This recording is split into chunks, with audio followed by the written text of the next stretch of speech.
Groom Lake.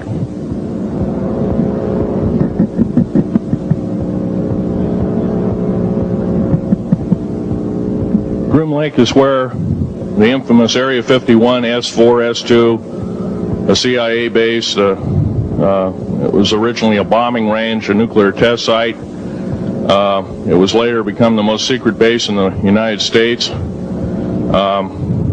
It employs over 18,000 workers who work in shifts of 12 hours at a whack. Most of them work in the cover of darkness, like us. We built 9 underground military bases there, each with an average capacity capable of basically a city underground, roughly 4¼ cubic miles hollowed out underground. They have boring machines, for instance. They don't bore, they literally vitrify and melt the rock, deflagrate the rock. It's a very sophisticated laser melting and deflagrating system. It reduces the rock to a powder and then melts the remaining rock as a coating on the inside of the base, so you don't have to use gunite cements and other kinds of things like that. That's all old hat now. Technology is just basically the new technology we get is the old hat of the military. I'm going to be real brief about it. I carried a level 1 security clearance, the Rhyolite 38 factor. There are very few of us. There's nobody except myself, to my knowledge, talking like this. Nobody. I'm breaking the law. I'm breaking world as well as federal law, coming out and even talking about this to a group of people. I love my country more than I love my life. 2 weeks ago, I was shot in the shoulder.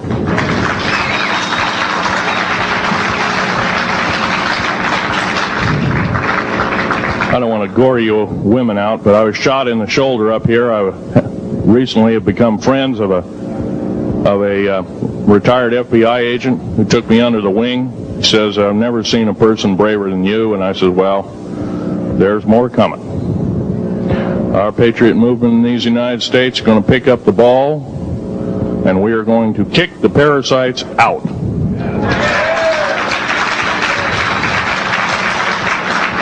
First of all, George Washington and Thomas Jefferson, a few other founding fathers, Patrick Henry to mention a few, all had visions that these United States is going to live 700 years from where they were standing, and that was somewhere around the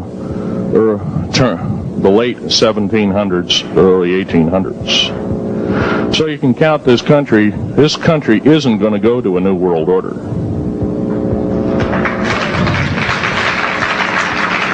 I believe firmly in constitutional law.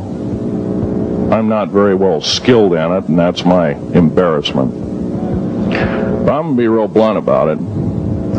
The government that is now instilled in ruling over us are ruling as we're serfs and they're the kings and queens. Now, that's a feudal system. That isn't even a democracy. We are now being ruled by an autocracy and a technocracy. In other words, technical knowledge as rules as king, with a feudal type system. Feudal systems haven't been used in the last 350 years, and they're coming back like gangbusters. If we are complacent, if we do not speak out in droves, and I'm not just talking about me, I'm talking about a bunch of us getting together and getting on the stump and loving our country more than we love our lives, getting on, some of us are going to get killed. I almost got killed a couple of weeks ago. Hadn't been for an FBI, a retired FBI man who risked his life, his career, everything, put it all on the line, and he didn't know me from Adam. A week prior to that, he listened to one of my tapes I gave up in Post Falls, Idaho, and I'm going to be very blunt about. He said that we need a lot more of you, but unfortunately we're not getting anybody. Well, I'm not the best speaker in the world, but I'm trying to relay to you that we need to get out and seriously get the message out. These shows are great. This hall should be absolutely packed, standing room only, and we should be getting the message out to as many people as we can with as many shows as is it possibly to reach. The many is the public. We ought to get on talk shows. We've got to get on news shows and TV shows, and we have to really get the message out. And I think we're doing it, but it's a little bit slow in the first part. That's just that part of what I want to say. In working with the black projects, I was very loyal. I was picked because I was very strong mentally.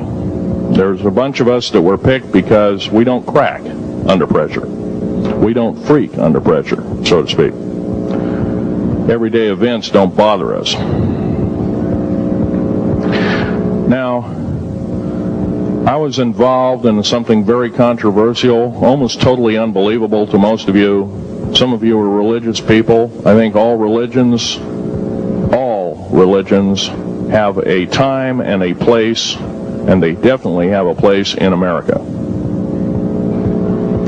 Now, another thing I want to reach to you is that during the unbelievable part, I was involved in building another base inside of Dulce, New Mexico, which is Los Alamos laboratory.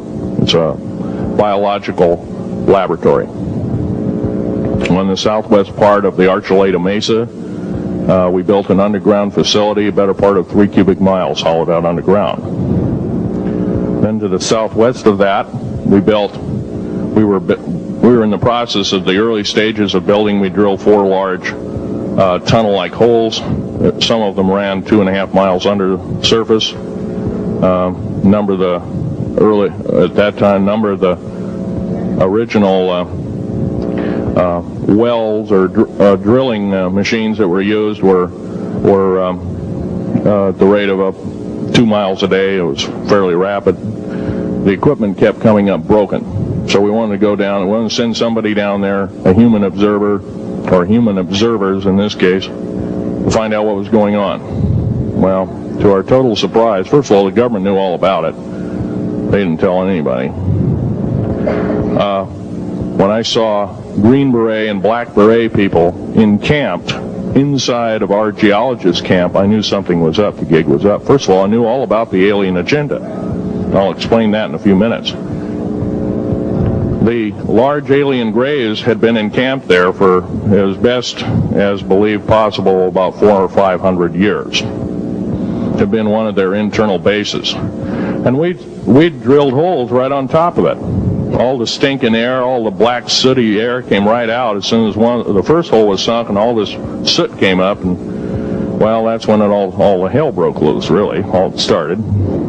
Anyway, after we drilled all 4 holes, it took about 2 days to drill all 4 of them.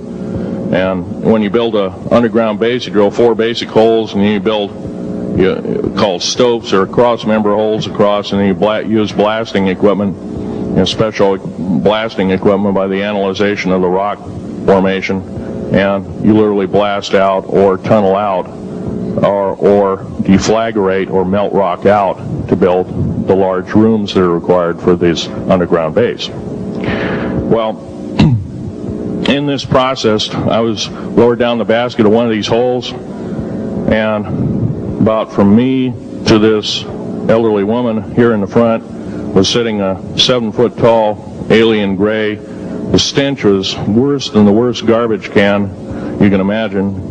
The person the entity was absolutely horrible.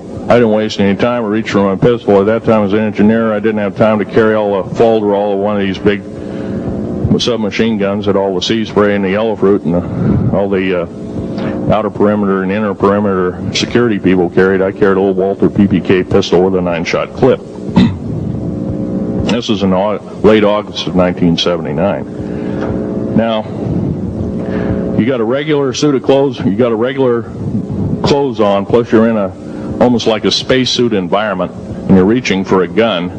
It's not the easiest thing to do, and then to pop a clip in it and start shooting. And I killed 2 of them. Yes, they're mortal and they do die. However, in the process,